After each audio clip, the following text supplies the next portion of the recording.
Hay gente que cuando aparece un corrupto peronista, dice, los peronistas son todos corruptos. Pero cuando agarran a uno de derecha, dice, este país no tiene remedio. ¿Viste qué pasa eso? Que cuando es el progresismo, cuando son los zurdos, cuando es alguien que hable en nombre de la justicia social, el estigma aparece rápido. Y de la otra manera, lo que aparece es como una especie de resignación, como una especie de, bueno, Argentina es así, ¿qué querés? Y no, Argentina no es así.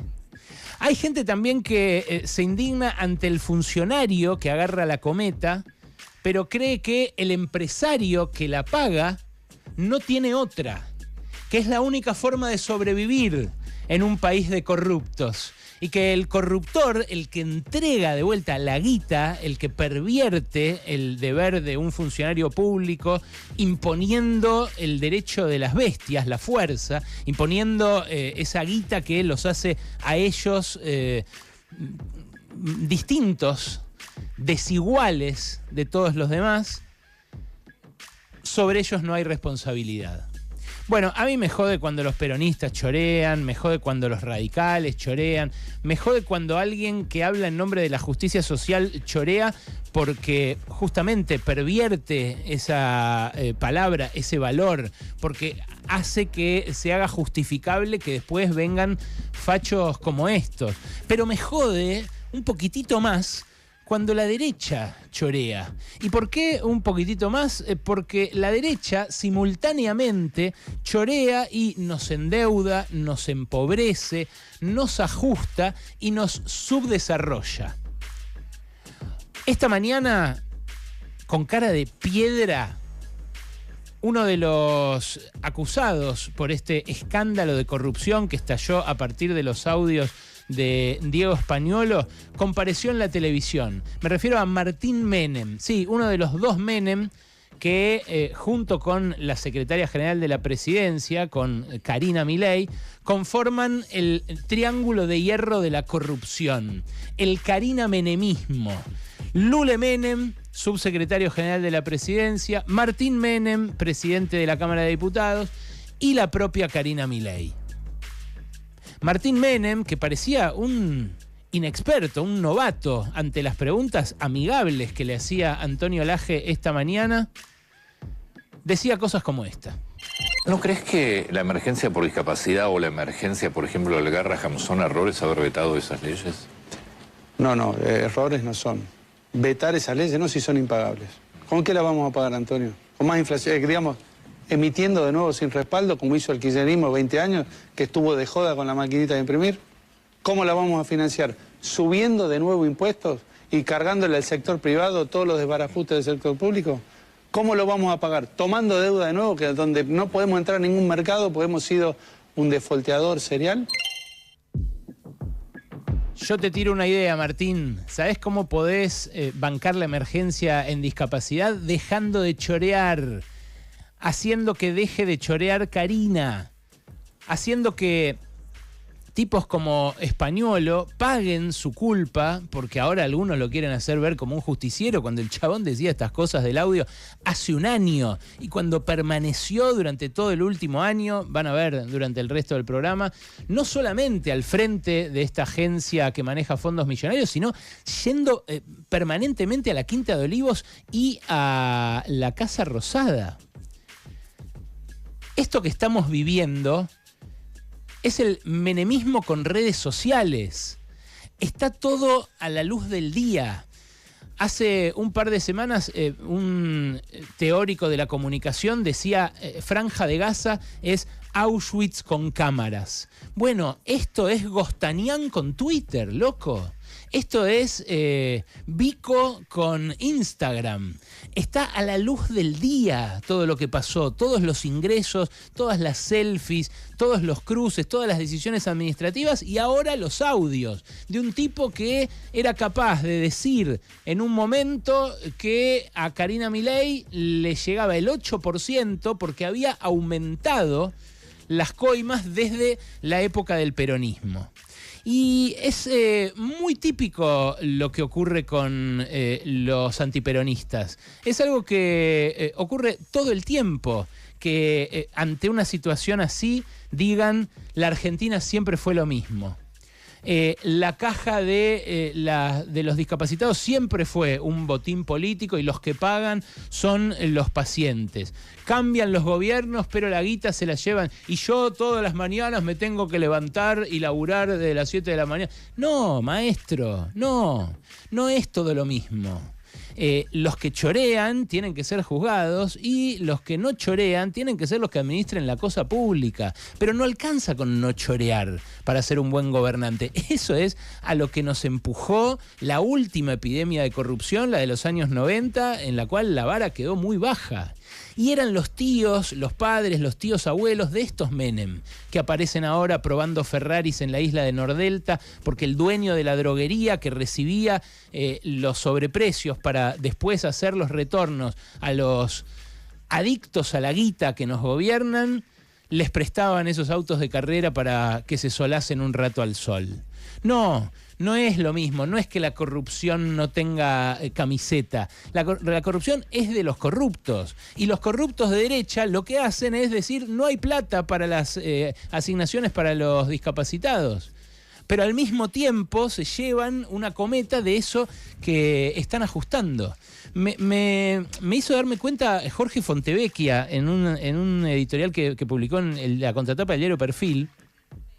Y miren que no lo suelo soltar, no lo suelo citar tanto, no es santo de mi devoción especialmente, pero recordaba, en relación a los hechos de corrupción del menemismo, que nunca los hechos más escandalosos de corrupción que se produjeron en aquella época fueron en lugares donde simultáneamente se estuvieran reduciendo fondos.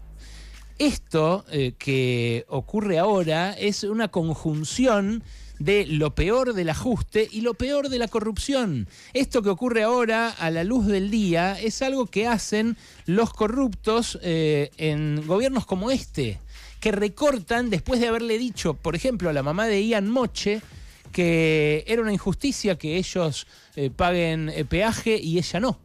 Que el Estado no tiene la culpa de que a ella le haya nacido un hijo con una discapacidad.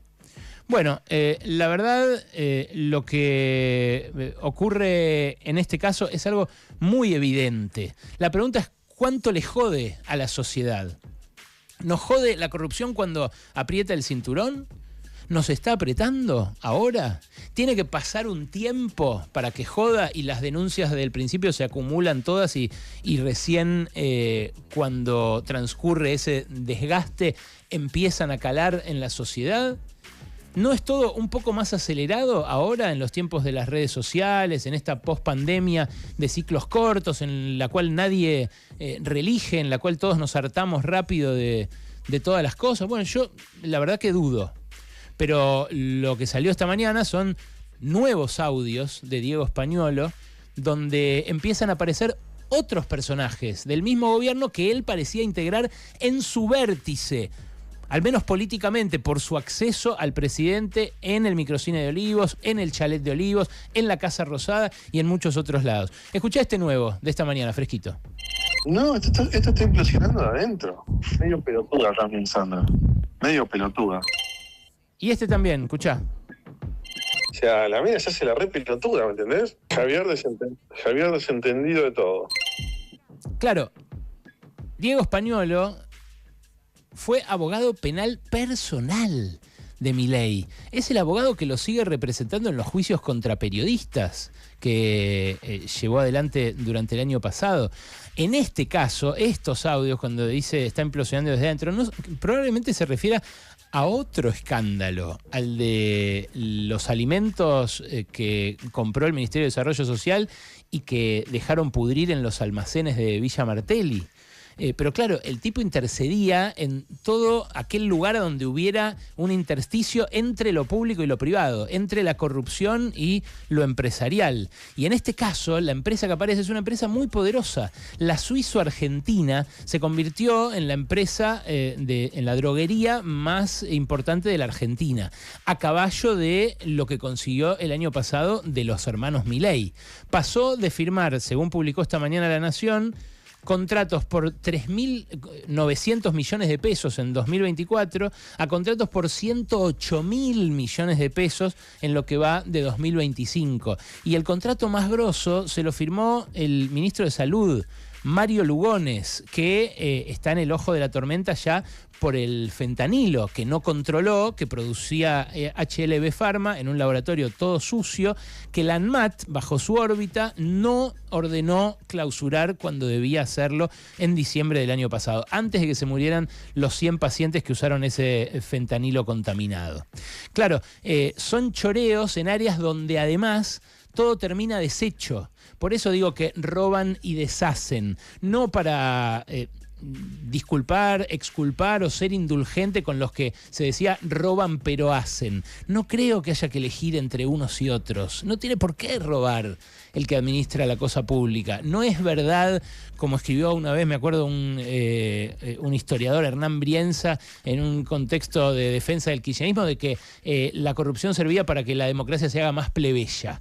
No, no creo que sea así. La democracia se pervierte. No es que si no roban los nuestros, llamémosle así, los únicos que pueden hacer política son los ricos. Los ricos saben que pueden pervertir a la política con su guita y que pueden comprarse políticos tanto de uno como de otro bando para seguir administrando la cosa pública.